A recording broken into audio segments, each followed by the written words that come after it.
dreaming and start driving. Thank you.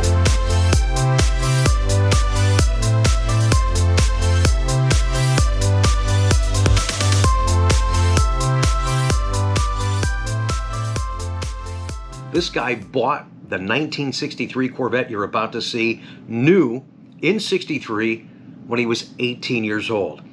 He still has the car. He drives it nearly every single day, and it has 600,000 miles on it. It was so nice that Steve and his wife stopped by on their way back to Wisconsin. So here's that visit on today's Coffee with Conti. Thank you again for joining us.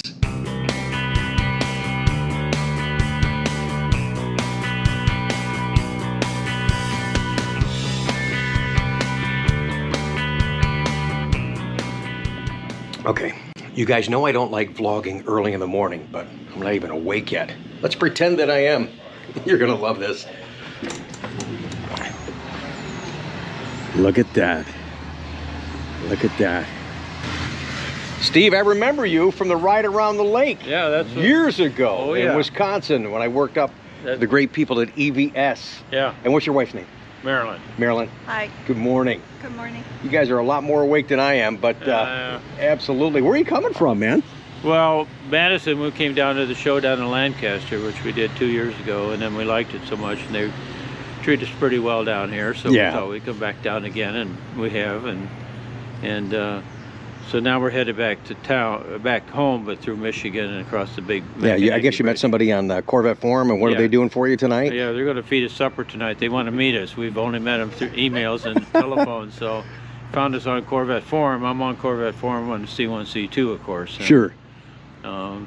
There's a bunch of people there that are really great people. I mean, they really enjoy hearing about our travels and our experiences. And oh, yeah, so do I. Working on these old dogs that we can still put down the road. Oh, absolutely. And years ago, when you and I met, I mean, my gosh, what is it, 10, 12 years ago? Yeah, at least. I wasn't doing this thing right here, so give us a little backstory on what you got over here. You guys are going to love this man. Check this out. I'm the original owner of this 63 Corvette. Okay. Bought it when I was 18 years old. Mom said Dad could co-sign, so that's how I got it at 18 years old. I needed a float loan, and GMAC said they'd finance it if Dad co-signed. So I bought it, ordered it in October of 62. They didn't build it till February of 63. Got behind the wheel of it for the first time, driving it February the 27th, and put over 33,000 miles the first year, 30,000 the second. The third year I got drafted. It was for sale for a whole year. I figured out I wasn't going to NAM after a whole year. They didn't send me to even out of the country for some reason. I didn't ask. All right. Didn't bitch about that. But lucky as I could be. Well, certainly. Since it didn't sell for a year, then I took it off the market and said, I'll have to just keep it now. Right. Mom said Dad could co-sign. That's how I got it. Paid every dime of it myself. I never asked my folks or... good for you. And so it's a driving machine. We do everything we want with it. Right now there's 604,000 miles on this car. You know, I was gonna guess 600,000. Was it really? Oh, it's 604? Yeah. Oh my gosh. Yeah, 604. We turned 600,000 the 8th of July this year. 8.5 years ago, we turned 500,000 miles at the 214 mile marker on Highway 14 at just north of Baraboo, Wisconsin. The people know this car all over the world now, and there's not anybody that I could find that has even close to this. There's people that have them that have owned them longer. There's people that have more miles, but there's nobody that has owned them with the credentials that we have with. Sure. And I don't know, I might be the oldest, youngest owner of one of the cars, because at 18 years old, who was able to get them? I mean, some people got them because their parents gave them to them, but do they still have them? I don't think so, because on forum nobody says anything about it. There was a guy in Maine that had a 65 or 6. He had me by traveling. He did all the lower 48 states one summer, and then he went to put it on a boat later on and send it over to Europe, and then did 8 countries over there. So, oh wow. But and I really wanted to meet him, but I didn't know about him until after I'd been through Maine And so I didn't get a chance to see him when we were there, and then a year ago last May he passed. So it's just the way things are sometimes. But exactly. if anybody knows anybody that has one, I sure like to meet that person, because I do visit with people that have them, that have a lot of miles, and I did meet somebody that has more miles than mine. He lives in New York City. Yeah. He has a 79. He always has 40,000 more miles on that car than I've got. Yeah, but your story, getting this new at 18 years old, a 1963 Corvette, so over its lifespan, yeah, I mean, it's obviously still running and running well, and you're driving all over the place still, but what are some of the major things mechanical-wise you've had to do to the car? Lots of things. Oh yeah, Jesus. We knew that was coming. Here you go, get ready. we pulled the original engine after a total of 180,000. Rebuilt the original 327, 340 horse. Okay. At 100,000 miles. I still have that engine. It would run again, but I don't. And I have the FB carburetor and all that. Yeah. It would run again, but I don't need that. I don't need solids, and I don't need that compression. So I ran a 350 12-to-1, and then when the gas went away, I had to get that out of there. So, and then another version of a 350. This engine went in 2007, our first season. It's a 350 40 over, 400 horsepower, roller rockers, cam, and 10-to-1 compression for today's gas. Yeah. And this engine right now has 200,000 miles on it. Oh my goodness. I'm running 308 gears now. My first 300,000 miles were with the 411s that I ordered. So 300,000 miles, 411 gears, picture that. Now we're running 308s for the highway. We've been in every state in the lower 48 and all the provinces since 2003. We went to, I always have to give the Canadians crap, because we drove it to Newfoundland, boated it there, boated it over to Labrador, got back to the mainland in Labrador in 2008. 3-week trip, 7,100 miles. Wow, that's incredible. The voltage regulator failed at Newfoundland, headed for the boat, so we stopped and got another one off underneath the seat, put it in, and kept on going. This car is a salt car. It's an Iowa car. I bought it in Cedar Rapids. It was my only car, so I drove it year-round. And so the salt got the frame in 80 and ate that up and broke it. So we had that repaired and put it all back together. My kids and I took it apart. Yeah. I had help. I don't know how everything goes, so I just have help and sure. Put her back together again, and that's what it is now. It hasn't been apart since that. Has it always been black? Yes. Okay. Yeah, it's triple black. I have the hard top. That's the only part of the car that hasn't been repainted. Is the hard top. Right. It looks like an alligator. That lacquer on there. That's just nasty looking. But it really. I like the looks of the hard top, but I have a hard time keeping the top up, let alone have a hard top on the car. So we just don't run it. With my wife and I've been married now since '88. So. We're top-down people, and I love it. We enjoy going everywhere. We meet people from all over the world, especially in the national parks. Sure.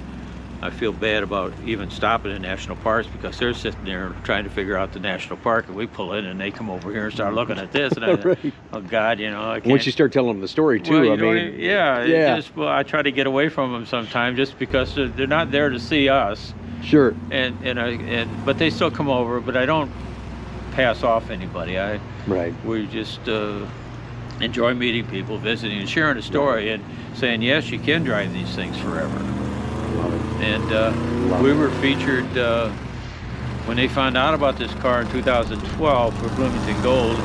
They called us for the 2013 display, for the 50-year-old display. Yeah. We were there, and that June, and then we got home, and then in August, the first week in August, we got another call. And that was from Corvettes at Carlisle. They had just found out about it a couple of weeks before their event. They said, could we take it to Carlisle? And I said, yeah, we hadn't planned on it, but we can go there. So we were featured. We were the only car on the main stage for the whole weekend, because they had all the rows of 63s sitting there, and so they had us displayed on the main stage.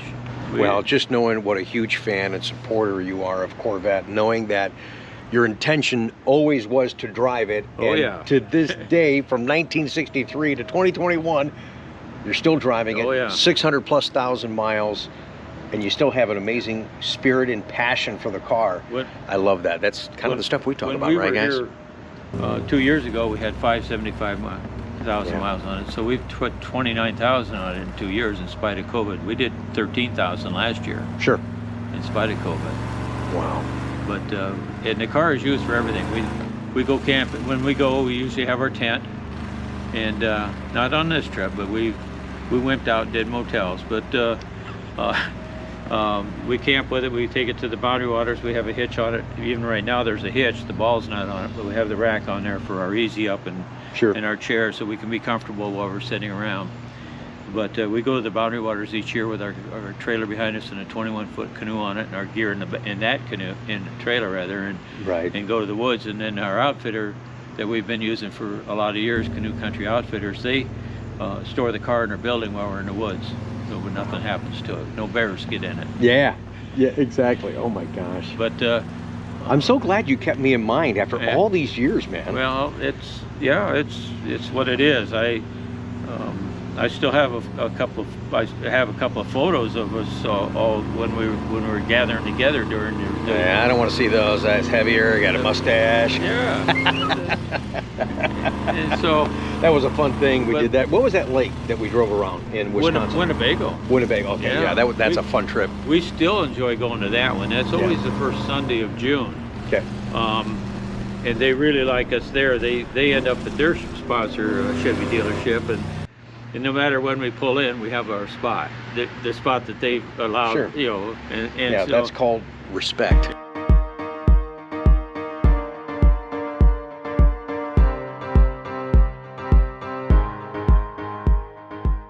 But we were way out there right out of the gate. Other Corvette owners in Cedar Rapids gave me crap because they thought that they told me I wasn't supposed to drive a Corvette as much as I was driving it. So that's we wrong. Went out and settled it on the highway. That's right. That's right. I tell everybody, hey, they've got one Corvette museum already, and that's in Bowling Green. Don't start one in your driveway. Get out there and enjoy your cars. Oh, yeah. Let's take a look at this a little bit closer, guys. Check this out. Original 63, just turned 600,000 miles. I'm so glad that they stopped by. It's a great memory for me because I saw him so many years ago, but this is awesome for you guys to capture this right now. Truly history. Right in front of your eyes. This is cool.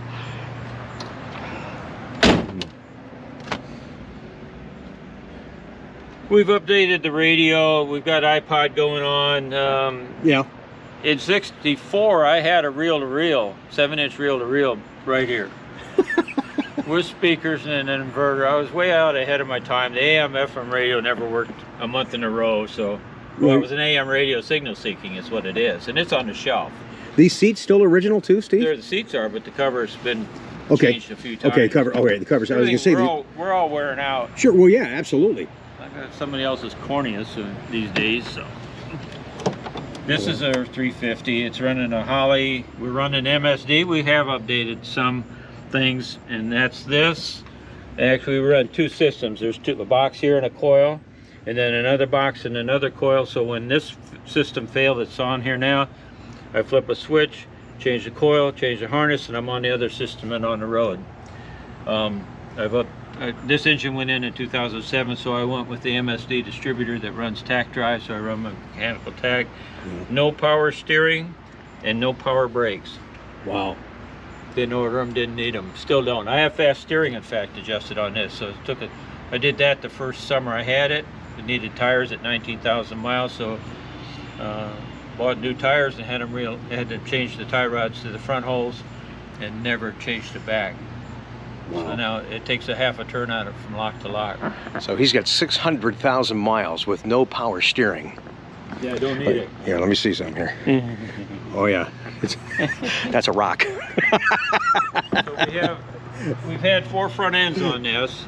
I run a big radiator. Had it built for this car. Yeah.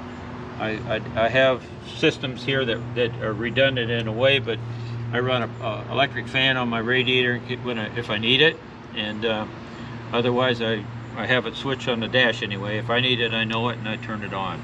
It's good you know how to do a lot of the stuff to kind of maintain it along the way in case something happens. Sounds like you're really well versed in all this. So the odometer, it just says, I mean, you got to keep some good records to remember how many times she's went over. Yeah, we didn't care about photoing any of the rollovers before the 500,000 mile, but we have photos of it, the 500,000 miles, and where it happened, and then 600,000 miles was just on Highway 151 outside of Verona. We know when we're gonna roll them over, so we take our camera with us. And so you're headed to Ann Arbor. What's for dinner tonight? Do we know? Don't know. Yeah.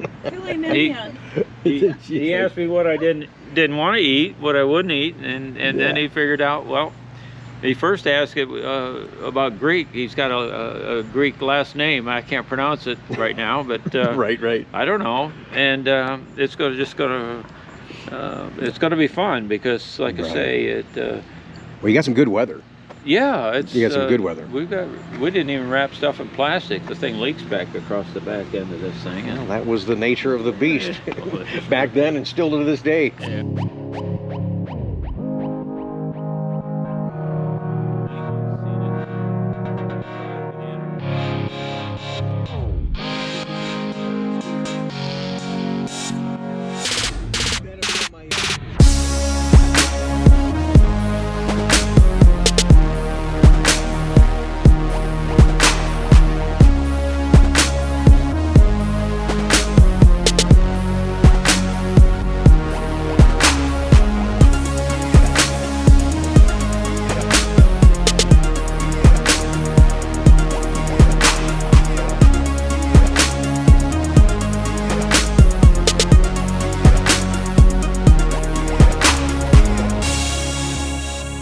This is the trip. Oh, let's see this. Yeah, that's our map. That's where we've been with it.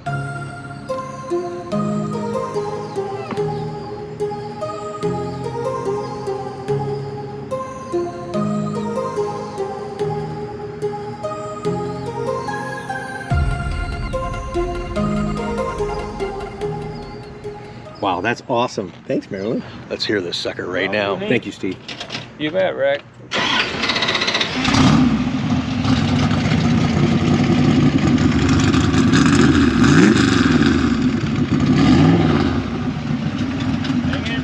You too, man. Be careful. Bye now.